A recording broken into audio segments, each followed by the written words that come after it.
Today we're about to go over 7 fantasy football players that you need to absolutely run and grab before the rest of your league mates do. This could win or lose your fantasy football playoffs, and I don't mean you have to start these guys by any means. Pick them up just in case an injury happens. You never know. There's injuries every single week. It's an unfortunate thing, but it happens in the league. Also, if your league mate's team gets injured, they might want to try to pick these guys up and plug them in a spot. Do not let that happen. We got to pick these guys up before it's too late. Before we hop into this video, I want to encourage you guys to hit that thumbs up button and also hit that subscribe button if you're new to the channel. First person on this list, like I said, I wouldn't necessarily be plugging these guys right into your lineup next week, just in case though. Evan Engram. It's very tough to overlook a 39.2 PPR point performance from Evan Engram. 11 catches, 162 yards, 2 touchdowns on 15 targets. I don't know what was going on in this game. If we take a look back a couple games, it's clearly not consistent. All right, against Las Vegas in week 9, 1.8, then 4.4. then 1.4, then he drops 14 and then 39. So the consistency is not totally there. I'm a big fan of playing players in my lineup that consistently show good performances. This would not be the case in my opinion, but if you're playing in a tight end league and you know, you might have had Dallas Goedert in the past, maybe Mark Andrews isn't performing for you. I don't even know if I could pull the trigger and start Evan Engram over Mark Andrews. I don't know who could do that. If you have the balls to do that and you did it this week, congrats, but pick up Evan Engram just in case your tight end goes down, something crazy, fluky happens. You never know. Go grab him quick. Next up on this list is DJ CHARK, and we really haven't gotten a big enough of a sample size from DJ CHARK to say that he's consistent enough along with the other people on this list to start them in your fantasy playoffs, but he is a pretty solid option if you have a couple injuries. Like I said, 6 catches against the Minnesota Vikings, 94 yards, a touchdown on 7 targets for 21.4 PPR fantasy points. Last week he actually had 14.8, but like I said, he was injured for a lot of this season, so the sample size is very limited. It's very hard to tell what he's going to do in upcoming weeks. Has a very tough matchup here next week against the New York Jets, so not really feeling too great about that. Also, once Jameson Williams gets more involved in this offense, I would maybe take a back seat on DJ CHARK. You got Amon-Ra St. Brown, who is always very consistent.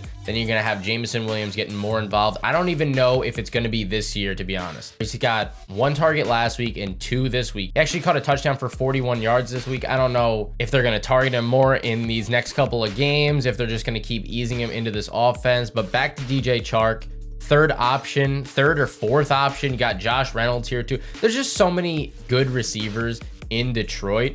I think it could be, you know, flip-flop on a weekly basis. 1 week Amon-Ra goes off, 1 week CHARK goes off, 1 week Josh Reynolds goes off, 1 week Jameson Williams goes off. You never know who it's going to be, so just pick them up in case any injuries on this team and so forth. Next player up on this list is CHUBA Hubbard. The reason that I think you should pick up CHUBA Hubbard is in case anything happens to D'Onta Foreman. Also, CHUBA Hubbard is the pass catching back in this backfield. It's pretty clear at this point. D'Onta Foreman will be ran into the ground, but he does not catch passes like CHUBA Hubbard does. And I said last week, if any of these games coming up against Pittsburgh, Detroit, Tampa Bay are close, which they could be, let's be totally honest with ourselves, these are not the best teams in the world right now. The Carolina Panthers are going to want to run D'Onta Foreman into the ground and CHUBA Hubbard, just like last week here against the Seattle Seahawks. 14 carries for Hubbard, 74 yards, 1 touchdown, 3 catches for 25 yards, 18.9 fantasy points.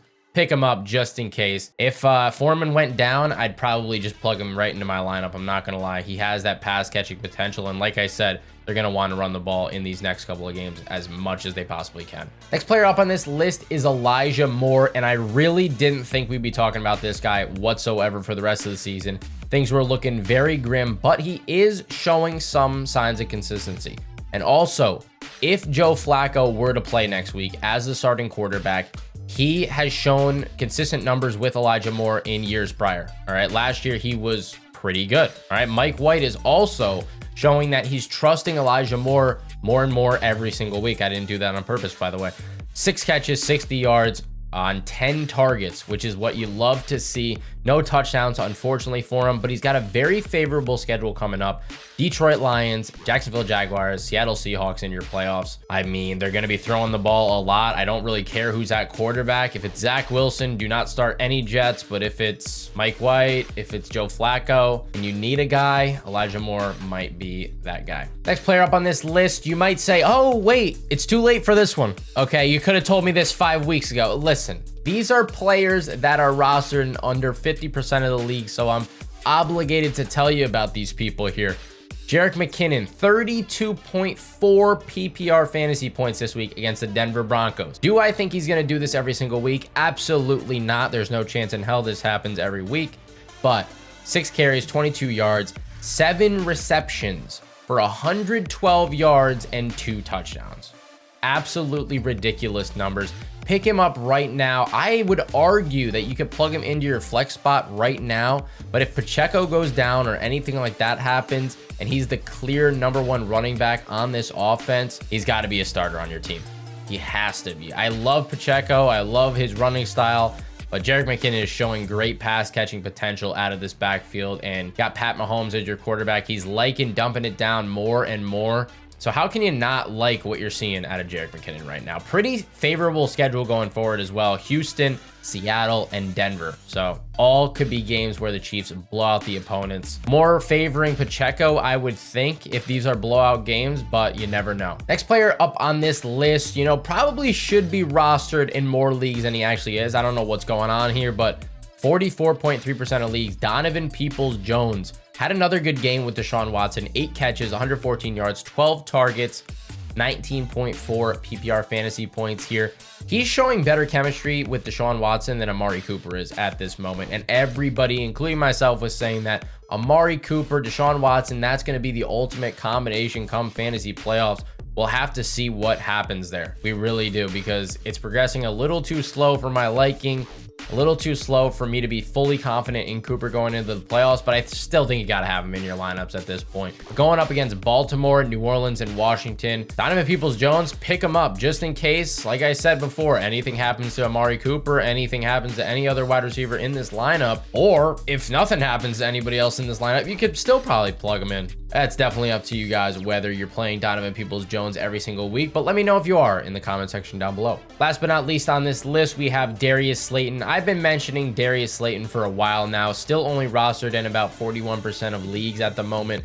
Going up in the future matchups against the Washington Commanders, Minnesota Vikings, and the Indianapolis Colts. That Minnesota Vikings game could provide some good value for Slayton, but I don't know. He struggled a lot versus the Philadelphia Eagles. They really couldn't move the ball at all in this game until late, and it was just a funky game. 2 catches, 42 yards on 3 targets for Slayton. That's very, very low target share. That's the lowest targets he's seen since week 6 of the season. I wouldn't expect that to happen again. Pick him up just in case a guy goes down. All these guys, like I said before in this video, plug them in if there's any injuries. Hopefully your fantasy playoffs go smooth and there is no injuries, but just in case, you gotta always be prepared. Or if you want to screw your friends over and grab these guys before they do.